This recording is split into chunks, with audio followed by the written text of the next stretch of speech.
हम सभी देख रहे हैं पंसरी हुजूर ब्रह्ममुनि नाम साहब आचार्य कबीर पंथ दामाखेड़ा रायपुर से सद्गुरु कबीर सत्संग केंद्र बर्रादो कानपुर में आयोजित सात्विक यज्ञ में आरती चौका संपन्न करते हुए सभी संत समाज भक्त प्रेमियों का दिव्य दर्शन। सानिध्य आयोजक महान शिवशंकर कमल साहब कानपुर।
कोई ना तो घूम के आया आप लोग और भीड़ लेते हैं भैया।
सत्य नाम की महान विशेषता है, इसलिए ये कार्यक्रम हमारे इस सम्मेलन में हमारे पंथी आचार्य जी के साथ में पढ़ाए हुए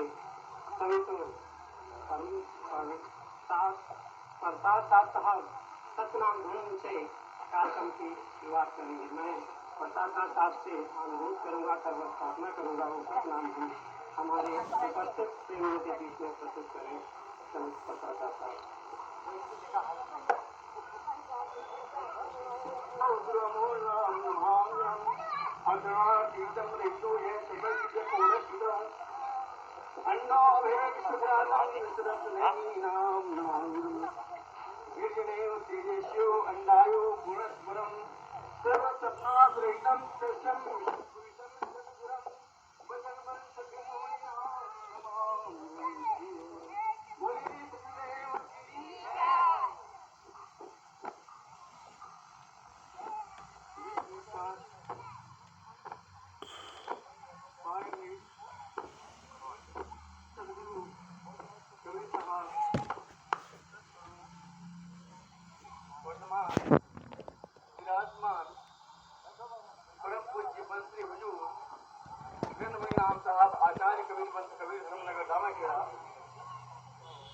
उपस्थित आदरणीय संत महंत सेवक सती नेमी प्रेमी नगर निवासी सज्जनों, माताओं एवं बहनों,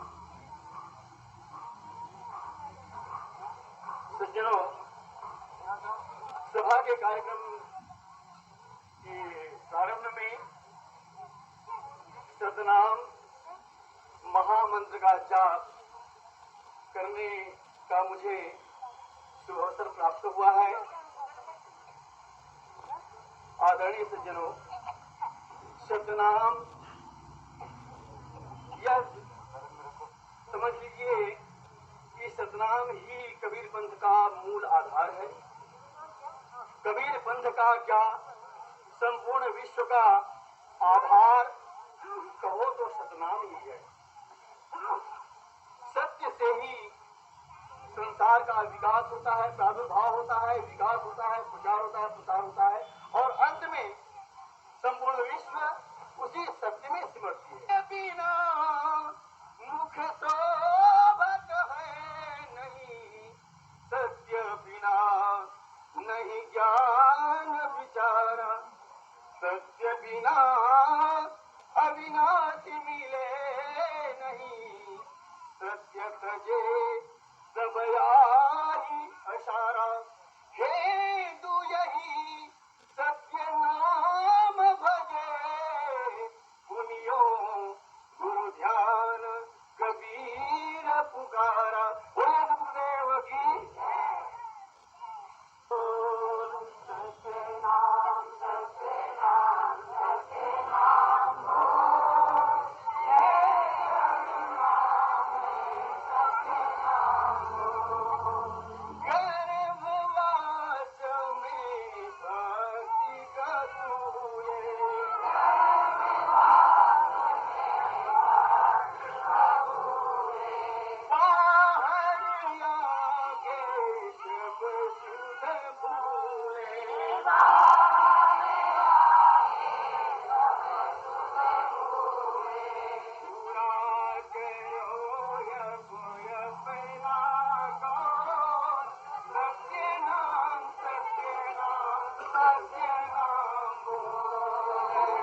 साथियों, मित्रों, भाइयों और देवियों, आज हम आपको यहाँ पर पाकर ये जो गौरव का अनुभव कर रहा हूँ वो एक सदगुरु की ही कृपा स्वरूप है।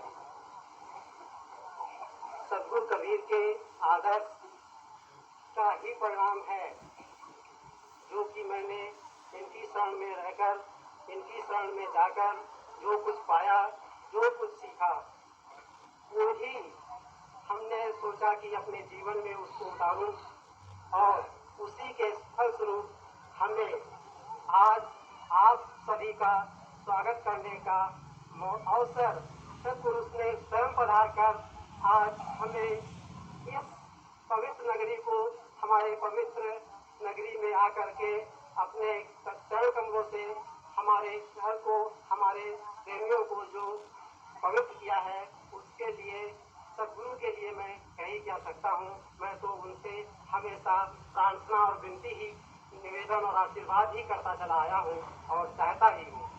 सदगुरु हमेशा युगों युगों तक, कबीर का तो इतिहास हमने सीधा एक से जाना, सतयुग में सतनाम कहाए, द्वापर नाम मुनिंद धराए, त्रेता में करुणा में स्वामी, कलयुग नाम कबीर कहाए। इसके बाद और लीजिए कि कलयुग में युगल युगल हम चले आए, जिन चिन्हा के लोग पठाए। सदगुरु कबीर स्वरूप ही अपना कलयुग में अपना वंश वैलिस की स्थापना करके हमें सतयुग से जो चली आ रही पीढ़ी, उसको आज तक वर्तमान में भी मौजूद जो आप देख रहे हैं, वो उन्हीं का रूप आपके सामने प्रस्तुत हुआ है। चार गुरु वंश 42 की, बंसरी हजूर साहिब की, गुरुदेव की, सर्व संत महात्माओं की, आज के आनंद की साहिब।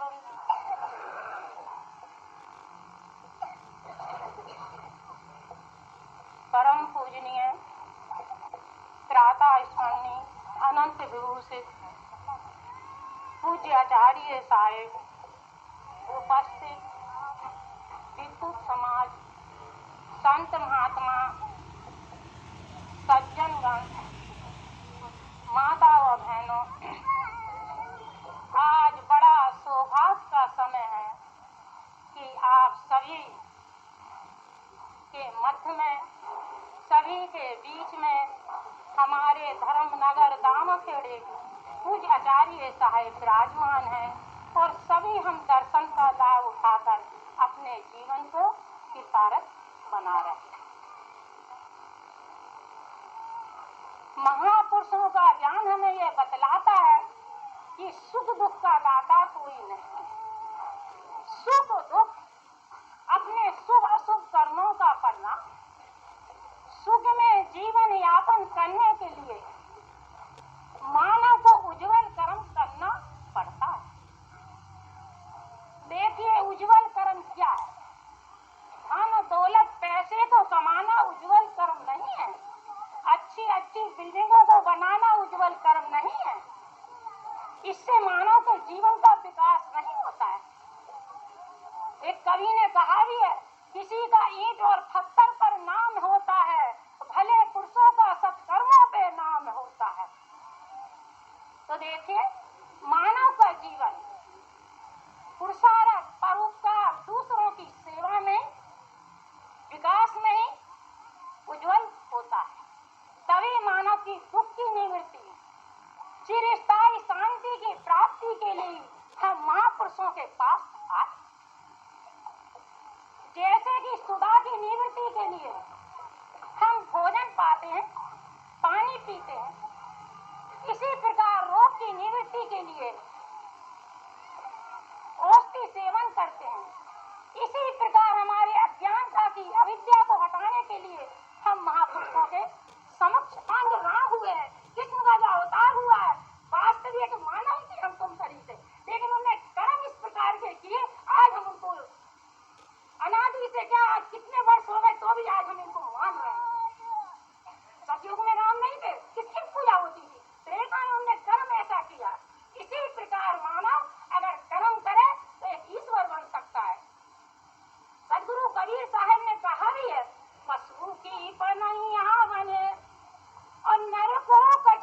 होय, और एक बार करनी करे तो नर से नारायण हो। देखे हमसे पशु अच्छा है, उसकी जूता चप्पल सैंडल इत्यादि सब कुछ बनती है, लेकिन मानव का इस शरीर में कुछ नहीं बनता। लेकिन नहीं, मनुष्य अगर कर्म करे तो एक ईश्वर बन सकता है। देखिए आम और गेहूं के चने के हैं जो बीज हैं, ये उगने वाले, लेकिन इनको पुनः उग दीजिए फिर पुनः उग नहीं सकते हैं। इसी प्रकार ये दे धरने वाले जो बीज कौन से हैं, ये भी हमको बड़ा सूक्ष्म से विचार करना है। कौन से बीज है? जो काम है, क्रोध है, लोभ है, मोह है, ईर्ष्या है, राग है। राग देश भी परमात्मा से भिन्न कर देता है, ये भी ईश्वर से नहीं मिलने देता है। हमने काम क्रोध छोड़ दिया, लेकिन किसी के प्रति भी और हमारे अंतःकरण में राग देश बना रहा तो हमें परमात्मा से ईश्वर से भिन्न कर देगा।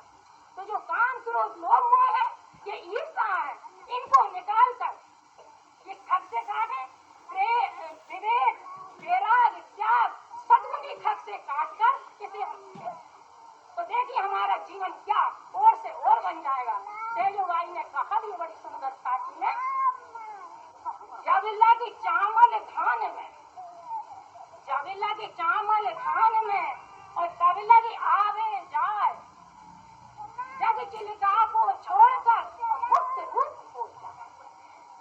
क्या इसका तात्पर्य है कि जबिल्ला की चावल धान में, जब तक कि चावल धान में रहेगा जब तक उसे आना और जाना पड़ेगा।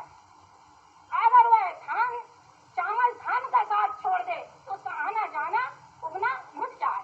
इसी प्रकार जग छिलका को छोड़कर मुक्त रूप हो जाए। जग का छिलका क्या है यह भी समझ लीजिए। जो कामना है, जो इच्छा है, जो वासना है, जो राग है, जो विजाती पदार्थों में आसक्ति पड़ी है, इसी को हटाना है। इसी के जब तक ये नहीं हटेगी तब तक हमारा वास्तविक आवागमन का बंधन नहीं हटेगा। इसे बंधन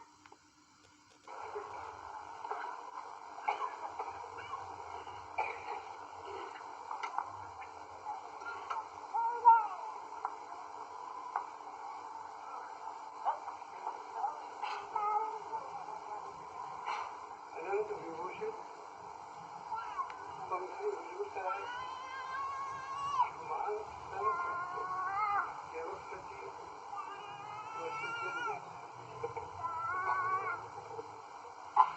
अभी आपके समक्ष जो है बहुत गंभीर बातें गंभीर स्वरों में सुनाई गई। मैं उनसे बाहर तो कुछ नहीं बोलूंगा, यही आप लोगों से प्रार्थना करूंगा कि हर बात को बड़ी गंभीरता से आप सोचें। कारण कि सतगुरु कबीर साहब का ज्ञान जो है वो बहुत गंभीर है। वो जो सही माने में जो भक्तों के हृदय पर वो बात उतरती है, लेकिन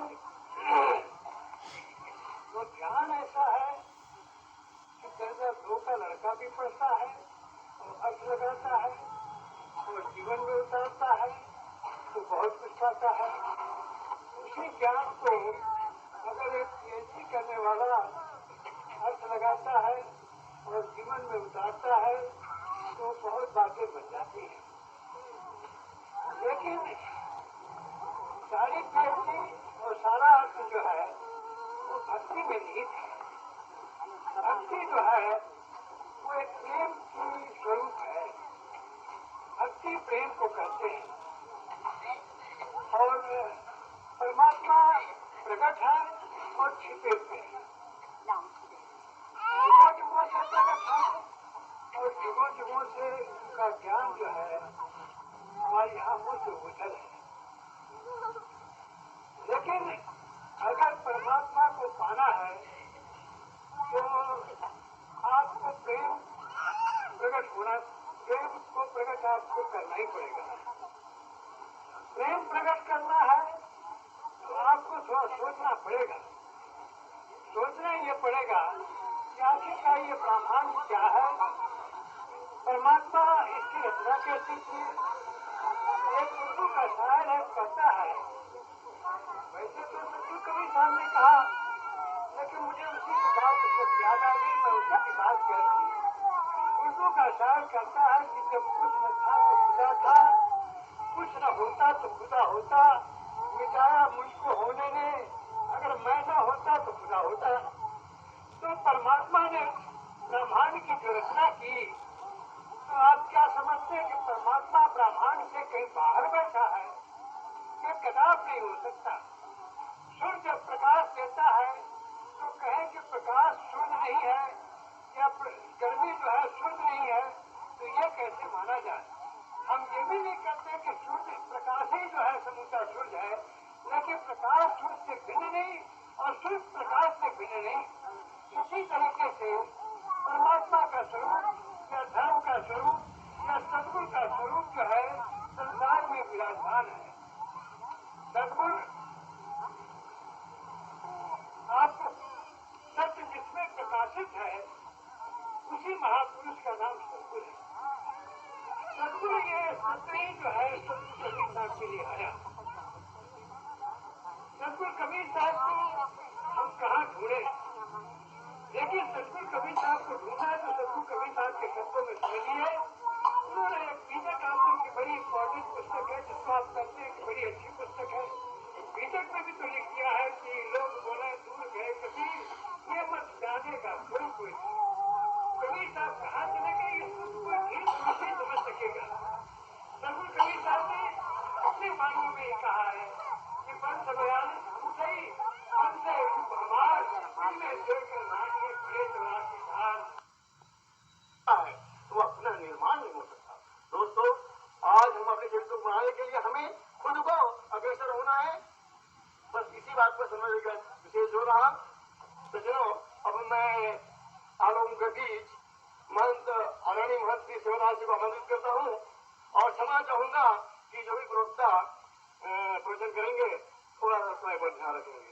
बोलिए सुखदेव की।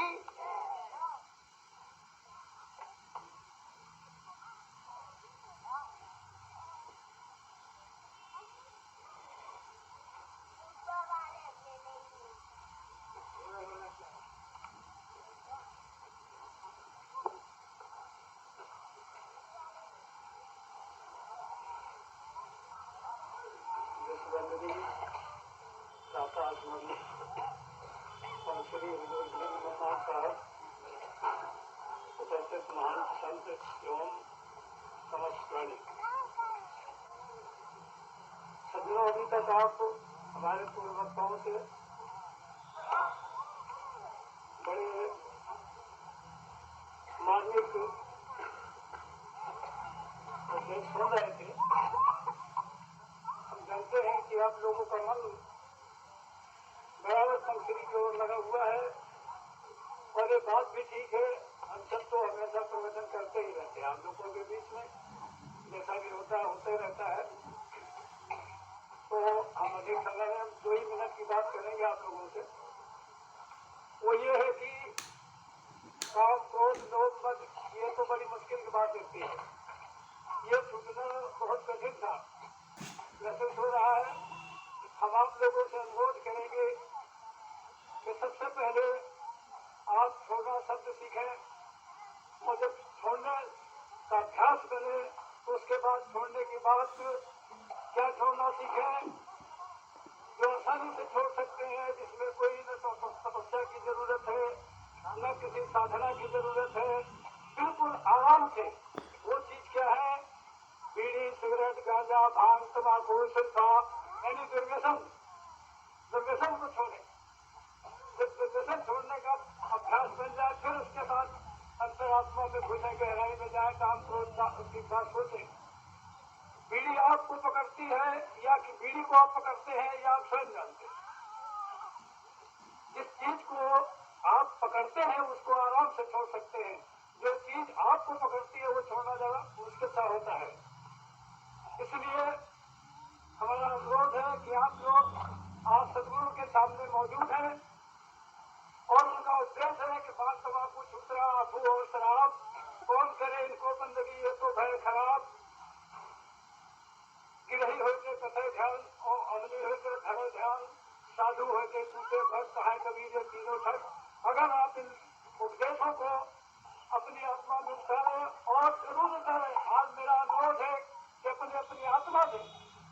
के सामने प्रतिज्ञा करें कि आज से हम अमर चीज का प्रत्याग कर रहे हैं और करें। जब तक इन निर्देशनों को आप नहीं जान पाएंगे तो मुश्किल है आगे बढ़ना और मुश्किल है उन काम छोड़ के उस झमेले को त्याग पाना। इसलिए समय अधिक नहीं लेंगे, मेरे लिए 2 मिनट दिया गया और 2 मिनट होने भी चाहिए, इससे ज्यादा मैं बोलने वाला भी नहीं हूँ। तो अब मैं अपने सरकार से सर्वत्र प्रार्थना है कि आज आप सभी उपस्थित सज्जनों के जो भी शंकाएं हैं, जिस तरह की शंकाएं हैं, उनका निवारण, उनका समाधान सरकार अपनी अमृतमय वाणी से करे और आप लोग उन वाणियों को सुनकर के अपनी आत्मा में उतारने का कष्ट करें। तो दूसरों से आएगी, शास्त्रों से आएगी, गुरुजनों से आएगी, पंडितों से आएगी, ये दूसरों से। आज जो दूसरों से आती है वो कभी अपना नहीं होता, वो पराया ही होता है।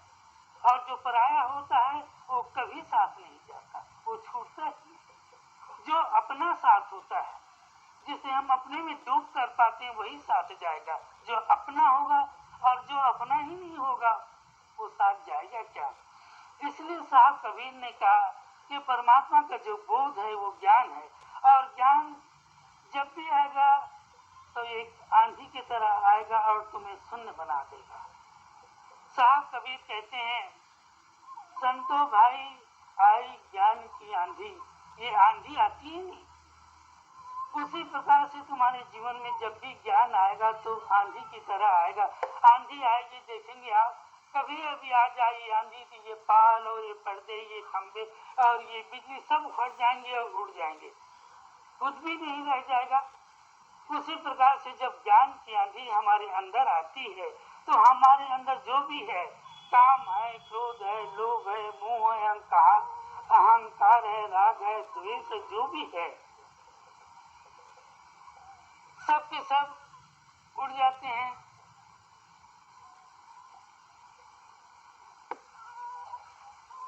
शेष कुछ भी नहीं रह जाता। इसलिए साहब कबीर कहते हैं, संतो भाई आई ज्ञान की आंधी, भ्रम की टाटी सभी उड़ानी, माया रहे न बांधी। भ्रम की टाटी, जितना भी भ्रम है, अज्ञान है, मिथ्या है, वो सब उड़कर दूर हो जाती। जैसे आंधी आए छप्पड़ ऊपर उड़ जाते हैं, उसी प्रकार से आंधी और ये सब उड़ जाते हैं। भ्रम की टाटी, ये पर्दे जो हम बांधते हैं, हम पर होता है जो पर्दा, ये सब जब ज्ञान हुआ तो ये सब उड़ जाता है। भ्रम की टाटी सभी उड़ानी, माया रहे न बांधी। सभी उड़ानी, इस बात को थोड़ी सी आप समझें। भ्रम दूर कैसे होता है? भ्रम किसको कहते हैं, पहले ये समझ लीजिए कि कैसे दूर होता है, मैं बताऊंगा आपको। भ्रम किसको कहते हैं? एक तो भ्रम होता है कोई चीज है और उसकी जानकारी ना हो पाए। जैसे रस्सी है और अंधेला है, अंधेला के कारण हम रस्सी को सर्प भी समझ लेते हैं, तो रस्सी में हमें सर्प का भ्रम हो जाता है। लेकिन कभी अंधेला दूर हो गया या अंधेला दूर भी ना हो और हम जान लें कि रस्सी रस्सी है, तब हमें उसे सर्प का भ्रम नहीं होता। एक और भ्रम होता है, जबरदस्त भ्रम। वह भ्रम है, देखेंगे आप, एक छड़ी है ना, छड़ी बेच, छड़ी सीधी छड़ी ले लें आप और देखेंगे जो छड़ी है वो बिल्कुल सीधी है, कहीं भी टेढ़ी मेढ़ी नहीं है। उसी सीधी छड़ी को आप जल में डालेंगे आप, तो वो आपको तिरछी नजर आएगी। फिर निकालेंगे आप तो ठीक नजर आएगी, फिर डालेंगे आप तो तिरछी नजर आएगी। 1000 बार भी आप उसको जल में डालेंगे तो तिरछी की तिरछी नजर आएगी, सीधी कभी नजर आने वाली नहीं है। ऐसे ही हमारे जीवन का भ्रम है, हमेशा हमको सतत भ्रम होते रहता है। और भ्रम क्यों होता है ये समझ लें। भ्रम का मतलब होता है, संसार में एक, देखेंगे हम, संसार में 2 तत्व हैं। एक ऐसा तत्व है जिसका अस्तित्व है और एक तत्व ऐसा है जिसका अस्तित्व नहीं है। एक तत्व है परमात्मा का। परमात्मा हमेशा से है, लेकिन हम उसे कभी स्वीकार नहीं करते, देखते नहीं, जानते नहीं, पहचानते नहीं, है तो जरूर।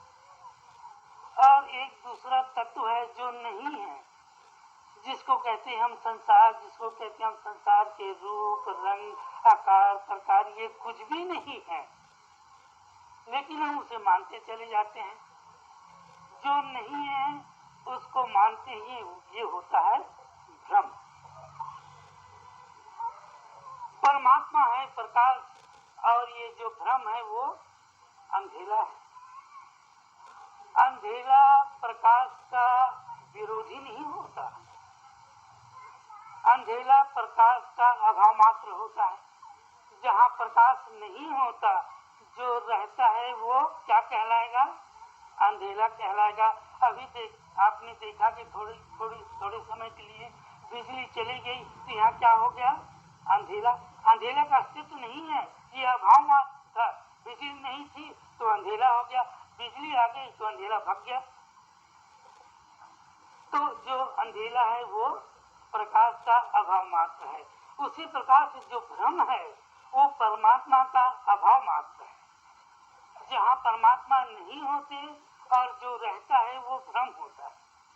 आपके घट में परमात्मा नहीं है तो जो होगा वो भ्रम होगा, वो अविद्या होगी, वो माया होगी, वो मोह होगा, सब कुछ होगा। यदि परमात्मा नहीं है तब, यदि परमात्मा है तब ये कुछ भी नहीं रहेगा। तो इनका अस्तित्व नहीं होता। ये भ्रम का ना अस्तित्व होता, न माया का कोई अस्तित्व होता, न विद्या का कोई अस्तित्व होता। ये केवल परमात्मा का अभाव मात्र है। यदि तुम्हारे घट में परमात्मा है तो ये सब नहीं है, यदि परमात्मा नहीं है तो ये सब है। हमारे जीवन में ये सब है, सब ओत प्रोत है हमारा जीवन। इससे इसका मतलब यही होता कि हमने परमात्मा को जाना नहीं, परमात्मा को पहचाने नहीं, हम परमात्मा से परिचित नहीं, हमने परमात्मा को अपने जीवन में उतार नहीं पाया, इसलिए ये सब है। और जिस घड़ी में हम परमात्मा को अपने जीवन में उतार पाएंगे तो ये सब नहीं रहेंगे, सब दूर होंगे। इसीलिए सदगुरु कहते हैं कि भ्रम की काटी सभी उड़ानी। जब ज्ञान की आंधी आ गई तुम्हारे अंदर में, ज्ञान प्रवेश कर गया तुम्हारे अंदर में, तो ये भ्रम रहेगा कहाँ? रह ही नहीं सकता। तो ये सब के सब दूर हो गए। माया रही न बांधी। और एक समय था जीवन में जब तुम माया को छोड़ना चाहते थे तो माया को छोड़ नहीं पाते थे। अब ऐसा समय आ गया है कि तुम पकड़ना चाहो तो पकड़ नहीं सकते, क्योंकि माया कुछ हो तब न पकड़ोगे आप। ज्ञान आया और माया अदृश्य रोशनी आ गई और तुम्हारा अंधेरा दूर, तो कैसे अंधेरा को पकड़ के रखोगे? कोई उपाय है? पकड़ना भी चाहोगे तो अंधेरे को पकड़ने का कोई उपाय नहीं। तो जब तुम्हारे अंदर उसका प्रकाश आ जाता है तो फिर बात दूर हो जाती है। भ्रम की टाटी सभी उड़ानी, माया रहे न बांधी। चित चित की दोई धून गिरानी, मोह बलिगा टूटा। तृष्णा छानी पड़ी जा ऊपर, कुबद्दी का भाटा फूटा। चित चित की दोई धून गिरानी। धूनी जानते हैं ना आप लोग? देहातों में अक्सर होता है छप्पर को टिकाने के लिए। छप्पर जिस पर टिकता है, दीवार में एक लकड़ी होती है, खंभा होता है, धुनी होती है, उस पर उसके ऊपर छप्पर होता है। पूरा का पूरा छप्पर का बोझ उस धुनी पर होता है। तो जब ज्ञान की आंधी आ गई तो जिसकी जो धुनी है वो क्या हो गया? गिर गया। तो हमने बड़ा अच्छा उपयोग किया धुनी का। धुनी पर ही घर का सारा बोझ होता है। घर बनता है तो धुनी पर बनता है। यदि धुनी न रहे तो घर न रहे, घर टूट फूट जाएगा, अलग हो जाएगा। उसी प्रकार से यदि हमारे चित्त में धुनी न रहे, धुनी का मतलब द्वैत न रहे, दुविधा न रहे, तो हम जो जिस जन्म से घर बनाते हैं वो घर भी न बना पाएंगे। हमेशा हम घर बनाते हैं द्वैत के कारण। हमेशा हमारे जीवन में घर बनता है मैं और तू के कारण। हमेशा अपने जीवन में घर बनता है मेरे और तेरे के कारण। यदि ये मेरा और तेरा, मैं और तू हमारे जीवन से अलग हो जाए तो कोई घर हमारे अंदर बनने वाला नहीं। तो जब ज्ञान की आंधी आती है तो ये धुनी पहले गिरती है और मोह का बलि का खंभा होता है वो भी टूट जाता है, और जो तृष्णा की छानी होती है वो भी टूट फूट कर क्या होता है, अलग हो जाता है। तो बुद्धि का भंडार फूटा, ये सब कुछ नष्ट हो जाता। घर ही तुमने जो बनाया था ये घर नहीं, ये जो हम हमारे अंदर जो घर बनता है वो घर। लोग तो शिक्षा देते हैं कि इस घर को छोड़ दो, और हम लोग तो ऐसे हैं कि इस घर को भी नहीं छोड़ पाते। 4000 का घर छोड़ते हैं तो जाकर जंगलों में लाख रुपए का महल बना लेते हैं, ये घर नहीं छूटता हमसे। तो जब भी साहब कबीर ने घर छोड़ने का आदेश दिया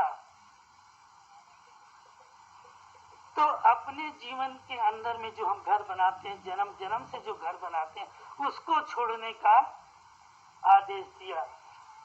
और एक बात और देखेंगे, छोड़ना कहाँ पर सार्थक होता है। छोड़ेंगे आप किस चीज को इस दुनिया में,